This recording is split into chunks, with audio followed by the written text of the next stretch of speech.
Rad bi pa še to omenil. Namreč bilo je rečeno, da ljudstvo mora ustavo ponotraniti. In to je res. Če jo je ponotranilo, potem je to del njenega ljudskega videnja in tako naprej. In to voljo mora spoštovati vsako državi. Ampak mi moramo vedeti, da je taka ustava, ki jo bo ljudstvo ponotranilo, lahko samo nastala kot družbena pogodba. Ustava je družbena pogodba. Jaz moram žal povedati tukaj zdaj, naša ustava ni nastala kot družbena pogodba. Bila je pisateljska ustava v sorazmerno ozkem krogu, potem nas je profesor Bučar in dr. Pučnik postavil v Poljče, smo morali od ponedeljka do nedelje napisati ustavo in smo jo prinesli. Dr. Bučar nas je enkrat obiskal, dr. Pučnik pa dvakrat. Pa smo nekatere najbolj nevralgične dele ali pa člene malo predebatirali in potem, kot veste, je bil koncept tak, da se bi osamosvojili z razglasitvijo ustave, kar je se takoj pokazalo, da to ne bo šlo, zaradi tega, da so že začele politične sile delovati in so odprle nekih 5 vprašanj, ki jih zdaj tukaj ne bomo naštevali, ki so postale pravzaprav predmet nadaljnje debate. Tako da je pravzaprav tudi naša ustava, sicer po zgledu nemškega Grundgesetza in podobno, nastala v sorazmerno ozkih krogih, brez kakšne velike demokratične razprave. Res pa je, da smo mi takrat ustavo potrebovali, zaradi tega smo šli v novo državo. Mi štartali smo pa seveda mi tudi z staro jugoslovansko in republiško ustavo. Vrgli smo socialistična 90. leta van iz naslova socialistična republika, Socialistična republika Slovenija, tako da je socialistična. Potem pa tiste amandmaje, ki so bili sprejeti, so začrtali recimo tudi kakšno idejno vlogo partije in tako naprej. Drugače pa smo nadaljevali z tisto ustavo. Vse tista ustava je gotovo imela tudi celo vrsto pozitivnih reči, saj smo tudi dele o človekovih pravicah tudi prepisali. Drugo vprašanje, kako so se izvrševali in komu so bile namenjeni in kdo jih lahko se na njih pozival. Zdaj se pravčujem, ja.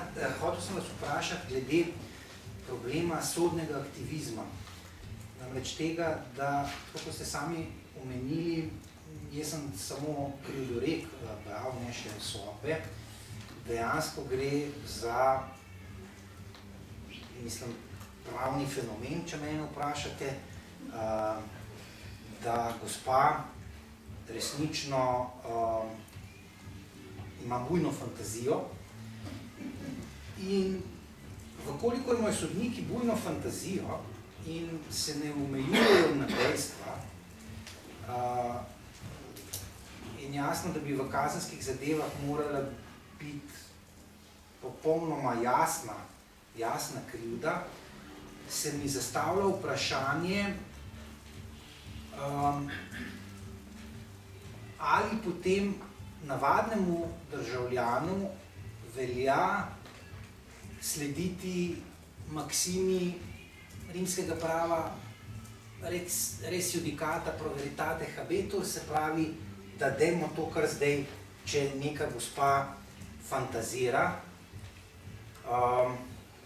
in bojim se, da bo te fantazme potrdilo tudi višje sodišče, kaj potem, recimo, državljanom, ker očitno dobršen del državljanov pa tega fantaziranja, ne samo da ne odobrava, ampak zaznava fantaziranje to, kar je, in to je fantaziranje, ne navajanje dejstev. Ali ni ravno ta, recimo, pa ni samo primer Patria, ampak v bistvu nek čuden pojav, da kar naenkrat slovenski sodniki postajajo pogumni in sodijo po občutku. Ja, zdaj jaz glede na moje pretekle službe, pa tudi sedanjo ali pa službe, kar počenjam, seveda se ne morem spustiti v tako presojo obrazložitve te odločbe, da bi ustvarjal vrednostne sodbe v tej odločbi. Tisto, kar je meni tukaj vprašljivo in bistveno je, namreč, s čem bo mogoče te trditve po vloženi pritožbi preizkusiti in prestati na višjem sodišču ali na Vrhovnem v zahtevi za varstvo zakonitosti. Ali so možne formulacije, verjetno, sliši se, domnevo, ni potrebno, itak so že povedali, listine že dokazujejo, zaslišana ni in tako nadalje. Namreč, jaz se bojim, da je tu samo zdrkno pravni standard dokazovanja tako nizko, da je zastrašujoč. Po teh formulacijah smo lahko obsojeni vsi. Samo to je moj govor. Zobec, vi se najbrž v tej konkretni zadevi seveda ne boste mogli izjasniti, glede na to, da je zelo možno, da se to celo znaša pred ustavnim sodiščem. Bi pa, recimo, vas oba pravzaprav za konec našega pogovora vprašal, kakšno je stanje slovenskega konstitucionalizma. Vi, oba ustavna sodnika, recimo, ali na eni strani slovenski državljani ponotranjamo ustavo, jo živimo. Vprašanje, ali je res to nek minimalni skupni civilizacijski imenovalec, ki ga deli to slovensko občestvo, ali je tako, kot ste rekli, dr. Jerovšek, to nek konstrukt filozofov vladarjev iz leta 90.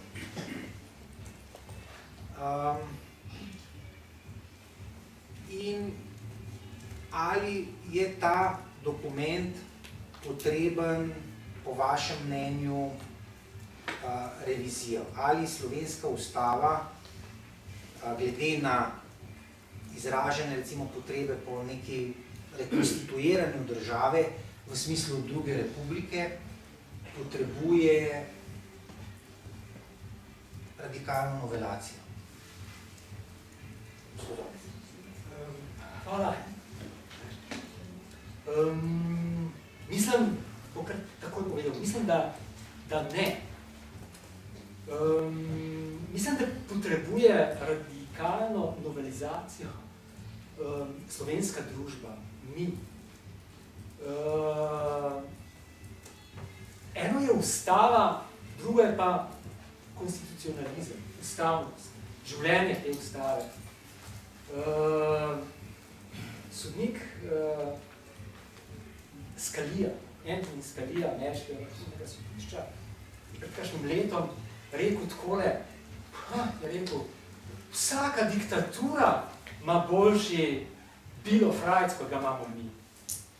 Ne gre za to, kako je konkretno besedeno. Gre za to, kako v praksi to živi in kako kontrolni mehanizmi, imunski sistem, ki zagotavlja življenje, to udejanja. In kako končno mi ljudje to doživljamo. Koliko smo mi sami v tem pogledu aktivni. Ali smo povsem brezbrižni, pa nas zanima, ne vem, neka košarka, recimo, a nas pa zanima, kako živimo in kje živimo. Veste, če ne bi bilo aktivnega državljanstva, bi mogoče zdaj Titova cesta še zmeraj ostala Titova cesta. Ostala. Ali pa, če gledam drugače, v zadevi Manole in drugi proti Romuniji, to je zadeva, ki je bila pred Evropskim sodiščem,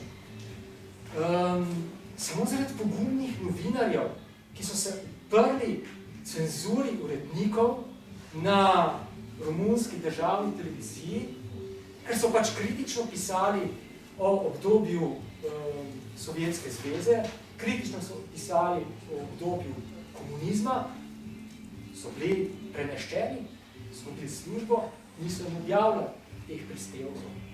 Ampak samo zaradi njihovega poguma, državljanskega poguma, njihove ustavne kulture in zavesti, je pa šla zadeva skozi vse inštance do Evropskega sodišča, kjer so uspeli s pilotno sodbo, kjer je Evropsko sodišče naložilo spremembo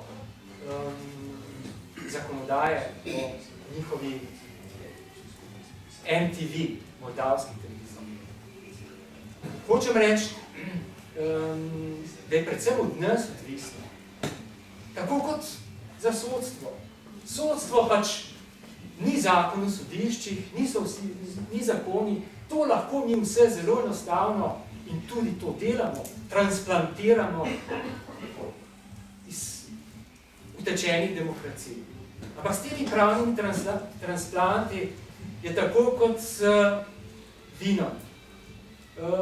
Ista trta bo na krasu teran, v Istri pa refoš.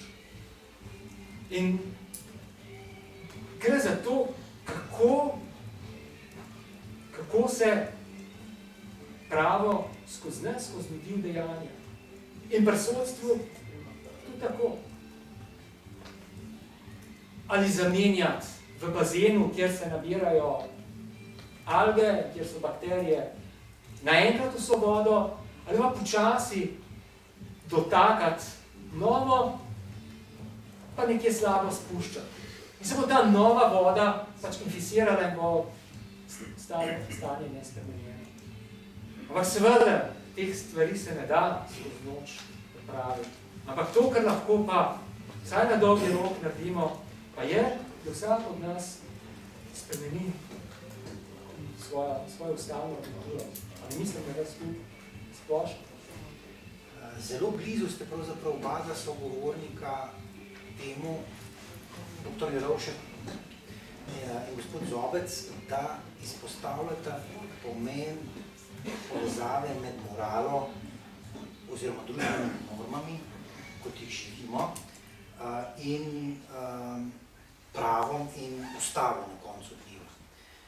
Se pravi, da tu poteka neka interakcija med neformalnimi institucijami in formalnimi institucijami. In te pravni, kot pravite, prenosi so zelo problematični, kot kažejo primeri recimo afriških držav, ampak tudi v Sloveniji, dr. Jerovšek, jaz mislim, da imamo problem, se pravi tega, da so neformalne institucije, navade, običaji, če hočete, kultura, nekako se zdi, če sem vas prav razumel prej v vašem izvajanju, nezdružljiva s tem liberalno-demokratskim, evropskim, zahodnim, da je očitno teh 50 let ali pa 20 let tranzicije na 50 let podlage tako izkrivilo moralno podstat tega naroda, da imamo zdaj resne težave. Jaz se s to anamnezo strinjam, ampak vas bom na koncu izval, kako izvesti moralizacijo oziroma zdravljenje naroda, ker očitno je narod bolan in potrebuje terapijo. In mislim, da so znaki te bolezni ravno v letošnjem letu akutni, ko govorimo o metastazah rdečih zastav, o kolcanju po totalitarnih simbolih in pravzaprav v življenju odločevalcev, zlorabah državnih institucij, ki imajo neverjetne, bom rekel, odzvene v preteklosti. Kako iz te anamneze bolnosti slovenske družbe k ozdravljenju in kaj lahko pravniki tu naredite? Jaz mislim, da pravniki sami so razmerno malo, zaradi tega, ker se je pravzaprav vrednostni sistem slovenske države v bistvu utemeljil na slovenski delitvi. Na prave in neprave. To je izvorni temelj vseh problemov v tej družbi. Na tiste, ki lahko vladajo in tiste, ki ne morejo vladati. Na tiste, ki nimajo nobene ekipe, da bi vladala in tiste, ki imajo edino ekipo, ki lahko vlada. In se v tem obrnilo in se pokazalo, da je pravno obratno in tako naprej. In vsaka zadeva v Sloveniji je ovrednotena preko tega. Prej omenjena Titova cesta.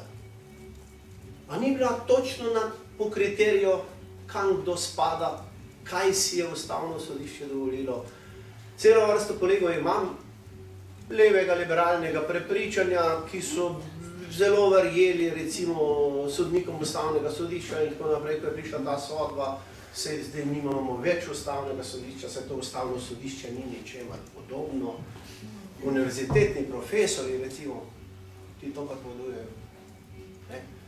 In mi seveda vidimo, da najboljše pravne norme, ki se niso izvajale in se ne izvajajo, ali se izvajajo, kar je pa najhuje, selektivno, in se tudi obtožuje selektivno,